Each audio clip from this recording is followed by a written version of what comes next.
ఆ సీటే ఓడిపోయిందండి. అంటే అక్కడ శ్రీరామచంద్రుడు ఆడవిళ్ళకి ఇచ్చిండు, షాక్ ఇచ్చేసిండు. కానీ ఈ మన తెలంగాణకు వచ్చేసరికి, ఆంధ్రప్రదేశ్కి వచ్చేసరికి, ఈ రాష్ట్రాలకు వచ్చేసరికి కొంత లేట్ అయిపోయింది మనకి. ఓకే, ఇది అయిపోయింది, ఏం చేద్దాం? మనకు బియ్యం కొంప ముంచేసింది మళ్ళా. అయితే విచిత్రం ఏంటంటే మరి అతనికి కావాలని అయ్యేది ఉంది, ఇక ప్రధానమంత్రి అయ్యేది ఉంది, అది వంతులో ఉంది కదా, దానికి ఎవడేం చేయలేడు. లాస్ట్ ఏమైపోయింది? చంద్రబాబు నాయుడు నితీష్ కుమార్ యొక్క బలంతో ప్రధానమంత్రి మూడోసారి మోడీ కాగలిగారు. అంటే నేను యాజ్ ఎ పొలిటీషియన్ గా నేను చెప్తున్నా, తప్పని పరిస్థితుల గత్యంతరం లేక మూడోసారి కూడా ప్రధానమంత్రి కావాలని అనుకున్నాడు మోడీ గారు. కాబట్టి ఆ కుర్చీలో ఆయన సంతోషంగా కూర్చోలేడు, ఆయన మనసు ఆయనని నిలదీస్తుంది. 420 సీట్లు అని గర్వంగా ఛాతి విరుచుకొని మాట్లాడిన మోడీ గారు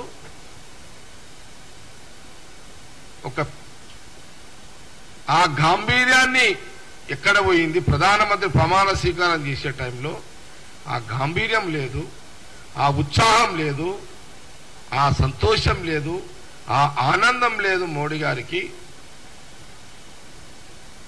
నవ్వకపోతే బాగుండదు కాబట్టి నవ్వుతూ అటు చంద్రబాబు నాయుడు గారు నితీష్ కుమార్ గారిని యొక్క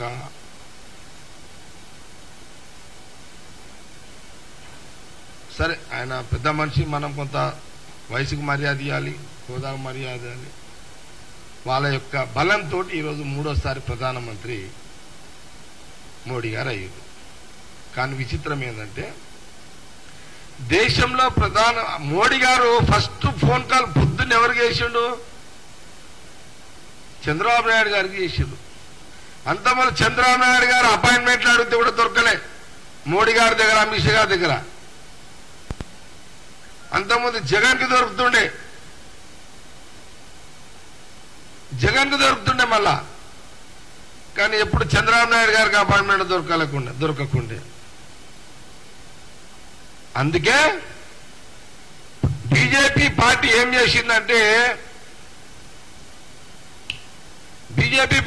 చేసిందంటే తెలివిగా ఏ టైం ఎట్లా వస్తుందో అని ప్రధానమంత్రి మోడీ గారు, అమిత్ షా గారు గమనించి ఆంధ్రప్రదేశ్లో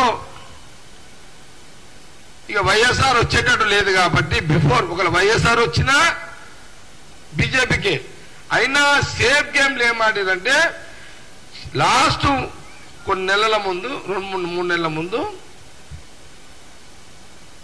పవన్ కళ్యాణ్ తోటి టీడీపీ అనుసంధానాన్ని రహస్యంగా ఏర్పాటు చేసుకుని సమయం సందర్భం చూసి అక్కడ ఒక గేమ్ బీజేపీ ఆడింది. పవన్ కళ్యాణ్ ద్వారా చంద్రబాబు నాయుడు టీడీపీని అనుసంధానంలో రాజకీయంగా పెట్టుకొని ఆ సేఫ్ గేమ్ అంటే వాళ్ళకి తెలుసు ముందే కాంగ్రెస్ రాబోతుంది దేశంలో అని వాళ్ళకి గ్రహించరు. అందుకే ఆంధ్రప్రదేశ్ ని సేఫ్ గేమ్ కింద పవన్ కళ్యాణ్ ద్వారా చంద్రబాబు నాయుడుని అండర్స్టాండింగ్ లో పెట్టుకొని ఆ బలంతోటే ఈరోజు మోడీ గారు సంతోషంగా కూర్చున్నారు అని అంటే టీడీపీ పుణ్యము, అటు నితీష్ కుమార్ పుణ్యం.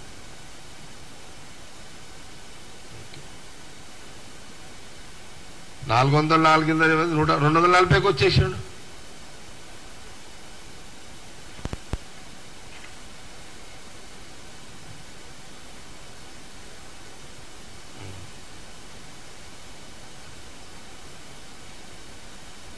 చాలా సందర్భాల్లో మేము చెప్తూనే ఉన్నాం, మళ్ళీ చెప్పక తప్పదు మాకు.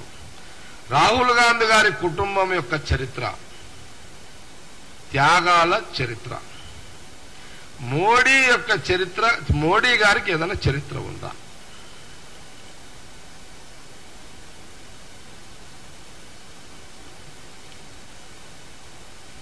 ఒక చరిత్ర అయితే ఉంది.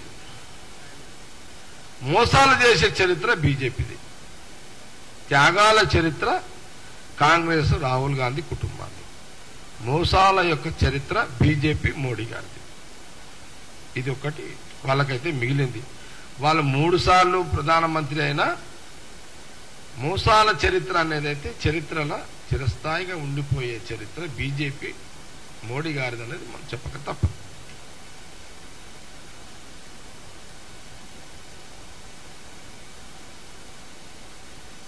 చాలా సందర్భాల్లో చెప్పినాం, మళ్ళీ చెప్పక తప్పలేదు.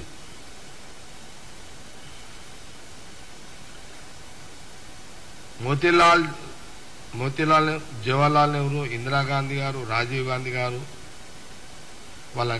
వాళ్ళ దేశ ప్రజల కోసం, పాలసీల కోసం వాళ్ళ ప్రాణాలు త్యాగాలు చేశారు, బలిదానాలు అయ్యారు. అది వారి కుటుంబమే. ఏ రాజకీయ పార్టీకి, బీజేపీ రాజకీయ పార్టీకి చరిత్ర లాంటివి ఏమైనా ఉన్నాయా? లేవు.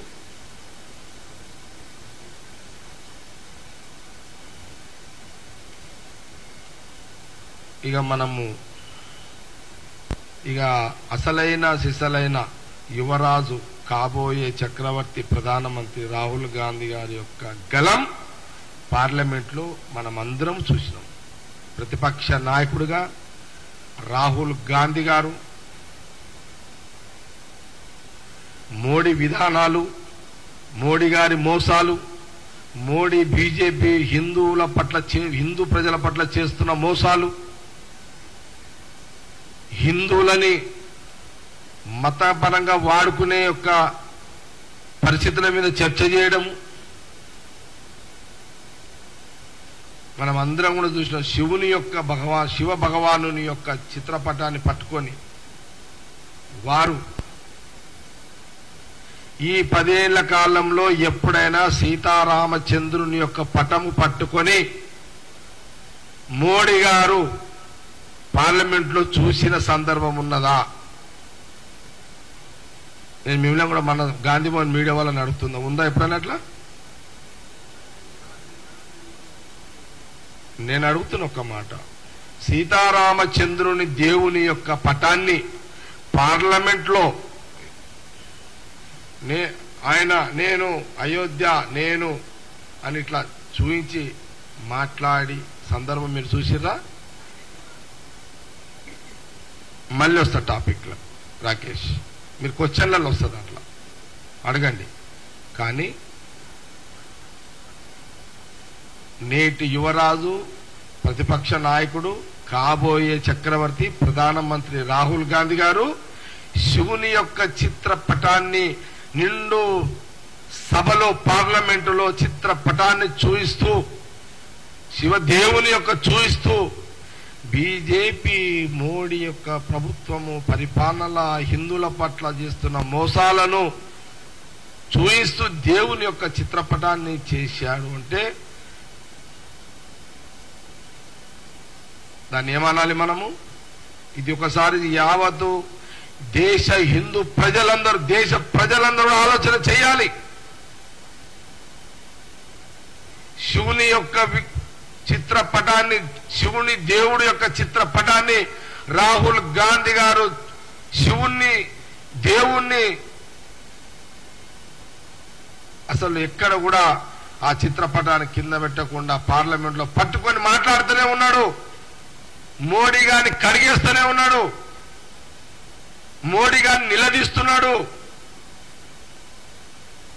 మీరు చూడండి, ఆ సమయం అంతా, కొన్ని గంటలంతా కూడా మోడీ యొక్క ముఖమంతా వాడిపోయింది.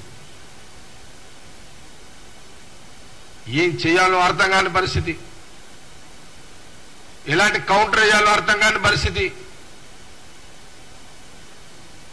అయోమయ పరిస్థితుల్లో ప్రధానమంత్రి మోడీ గారు పార్లమెంట్లో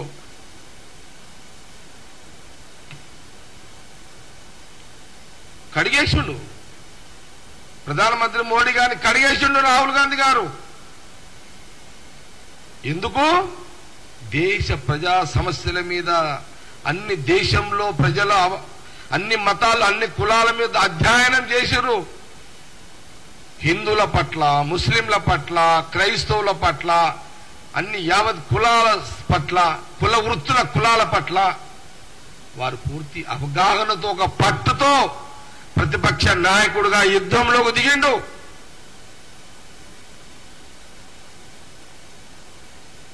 అందుకే ప్రధానమంత్రి మోడీ గారు రాహుల్ గాంధీ గారి ధాటికి తట్టుకోలేకపోయాడు.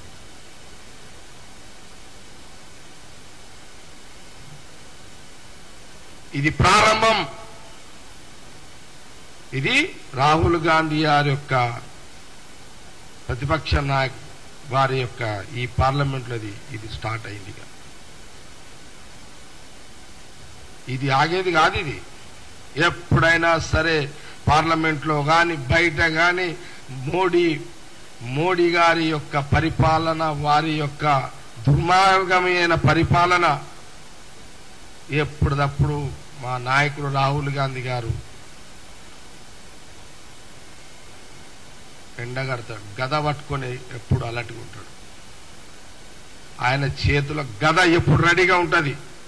రాహుల్ గాంధీ గారి చేతిలో గద ఎప్పుడు రెడీగానే ఉంటుంది. ఇది మీకు కనబడదు. మీకు కనబడని గద రాహుల్ గాంధీ గారని జ్ఞాపకం మర్చిపోతూ బీజేపీ నాయకులకు.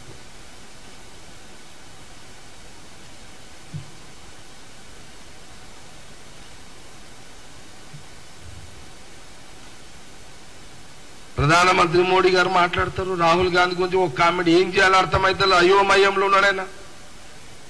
అయోమయంలో ఏం మాట్లాడాలి? రాహుల్ గాంధీ గారు ఇంత డైరెక్ట్ అటాక్ చేసేసిండు. ఏం చేయాలో అర్థమైతే లేదు. ఏం చెప్పాలి, ఏం వివరణ ఇవ్వాలి, ఎట్లా తప్పించుకోవాలి, ఏదో ఒకటి డైవర్షన్ చేయాలి అని రాహుల్ గాంధీ గారి మీద వయసు రీత్యా ఒక మాట మాట్లాడిండు. ఆయన వయసు గురించి మాట్లాడిండు. ఏం లేదు మరి ఆయనకి ఏం మాట్లాడాలో మోడీ గారికి తెలుస్తలేదు. రాహుల్ గాంధీ గారి మాటలకు ఆయన దిమ్మ తిరిగిపోయింది, మైండ్ బ్లాక్ అయిపోయింది. ప్రధానమంత్రి మోడీ గారిది పార్లమెంట్లో రాహుల్ గాంధీ గారి యొక్క బాణాలకు ఆయన మైండ్ బ్లాక్ అయిపోయింది. ఏదో చేసి తప్పించుకోవాలనే ఒక ప్రయత్నంలో భాగమే అది మాట్లాడింది. అది జవాబు కాదు. అది రాహుల్ గాంధీ గారు వేసిన ప్రశ్నలకు అది జవాబే కాదు. అది కాబట్టి కాంగ్రెస్ పార్టీ అదే వయసు గురించి మాట్లాడినావు, రాహుల్ గాంధీ గారు వయసు గురించి మాట్లాడినావు. మేము అంటున్నాం కాంగ్రెస్ పార్టీ అంటున్నది నీ వయసు కాంగ్రెస్ పార్టీ వయసు ముందు బీజేపీ మోడీ వయసు చాలా చిన్నది. కాంగ్రెస్ పార్టీ వయసు ఎంత? 135 సంవత్సరాల 35-36 సంవత్సరాల వయసు కాంగ్రెస్ పార్టీది. వాళ్ళ వారసుడు, వాళ్ళ మునిమన్మడే మన నేటి యువరాజు, ప్రతిపక్ష నాయకుడు, కాబోయే చక్రవర్తి, ప్రధానమంత్రి రాహుల్ గాంధీ గారు. బీజేపీ వయసు ఎంత? 40 సంవత్సరాలు. కాంగ్రెస్ కంటే చిన్నది. ఇది ఒకటి. రాహుల్ గాంధీ గారి యొక్క మాటలు నేను టీవీ చూస్తున్నా. రాహుల్ గాంధీ గారి మాటలు తూటాల తిరొస్తున్నాయి. రాహుల్ గాంధీ గారు మాట్లాడుతుంటే ఇటు రాహుల్ గాంధీ గారి దిక్కు చూడడానికి కూడా ప్రధానమంత్రి మోడీ గారు భయపడుతున్నారు. మోడీ గారి యొక్క ముఖం వాడిపోయింది.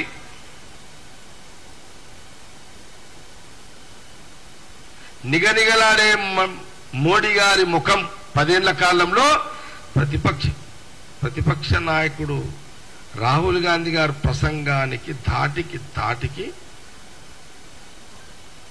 సూర్య భగవానుడిలాగా భగమన్నాడు రాహుల్ గాంధీ గారు పార్లమెంటులో.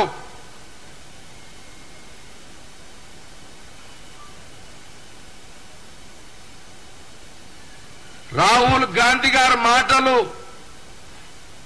ఒక సింహం గర్జించేలాగా, సింహం గర్జిస్తే ఎట్లుంటాయో అలాంటి గర్జన శబ్దము వినబడ్డది రాహుల్ గాంధీ గారు మాట్లాడుతుంటే.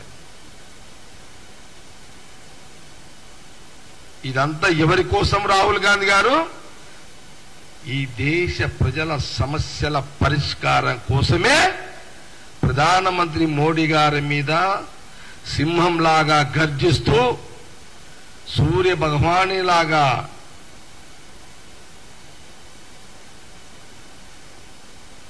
వెలుగు చేస్తూ వారు వెలిగించే ప్రయత్నంలో భాగమే ఈ యొక్క పార్లమెంట్లో ఈ ప్రసంగాన్ని నేను ఈ సందర్భంగా మీడియా ద్వారా యావత్ తెలంగాణ ప్రజలందరూ కూడా తెలవాలనే ఉద్దేశంతో ఈ యొక్క ప్రెస్ మీట్లో ఈ విషయాలను కూడా చెప్పడం జరిగింది. Thank you.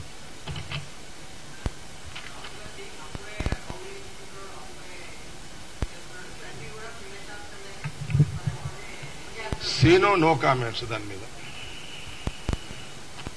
ఇంకా వేరే ఏమైనా ఉంటే అడగండి, చెప్తాను. No comments. అది కూడా నో కామెంట్స్. అది కూడా అడగండి, మీరు అడుగుడు తప్పు కాదు. నా ప్రెస్ మీట్ అయిపోయింది, మీరు అడుగుడు తప్పు కాదు. అట్లా మీరు అడిగిన దానికి ప్రతిదీ రాజకీయ పరంగా కొన్ని చెప్పేటి ఉంటాయి, కొన్ని చెప్పని ఉంటాయి. ఆగా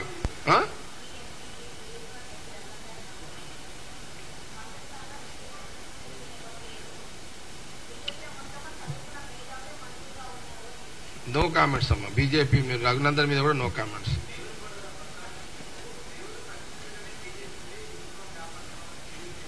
దేవరకొండల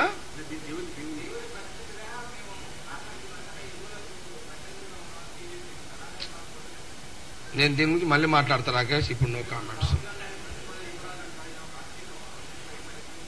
మళ్ళీ ఒకటి మాట.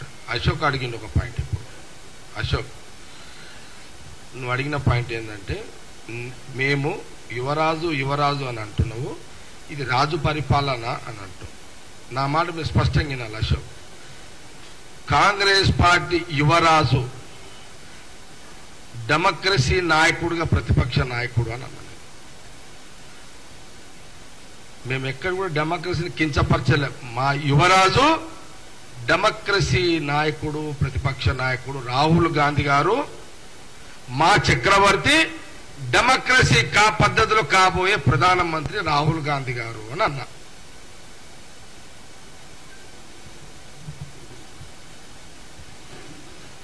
Any questions? No comment. అరే వా,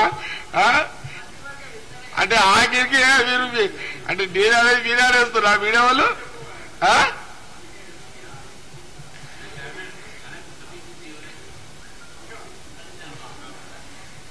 కొత్త పిసిసి విషయంలో అధిష్టానం ఏ నిర్ణయం తీసుకుంటే దానికి పనిచేస్తాం.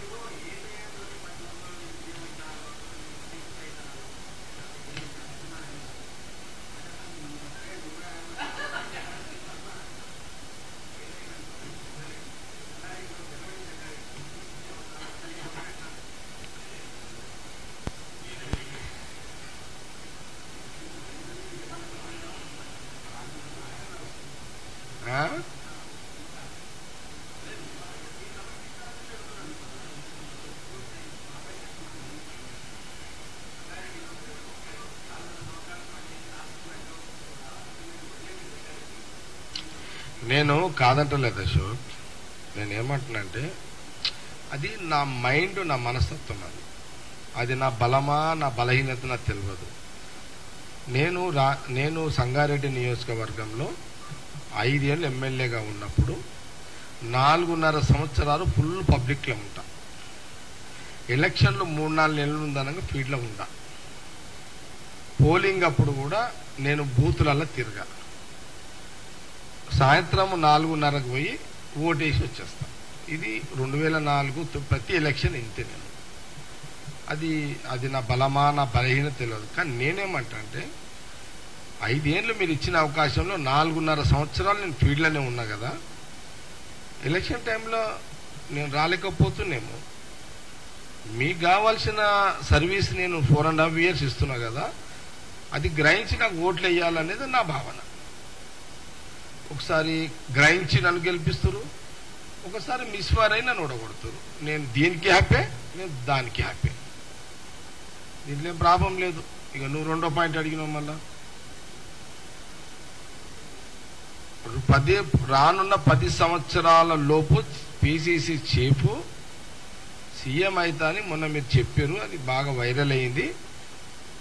అంటే వైరల్ మీదే చేశారు, ప్రశ్న మీరే అడిగారు, వైరల్ మీదే చేశారు. మళ్ళీ ఇంకో మాట అడుగుతారు మళ్ళీ మీరే. అసలు ఎమ్మెల్యేనే గెలవలేవు, సీఎం ఎట్లయితే 10 ఏళ్ల లోపల మళ్ళీ అంటారు. ఓకే, దాని మీద ఇంకో సందర్భంలో మళ్ళీ మీకు చెప్తాను. సమయం సందర్భం వస్తుంది, ఆ టైం మళ్ళీ చెప్తాను. No problem. ఓకే,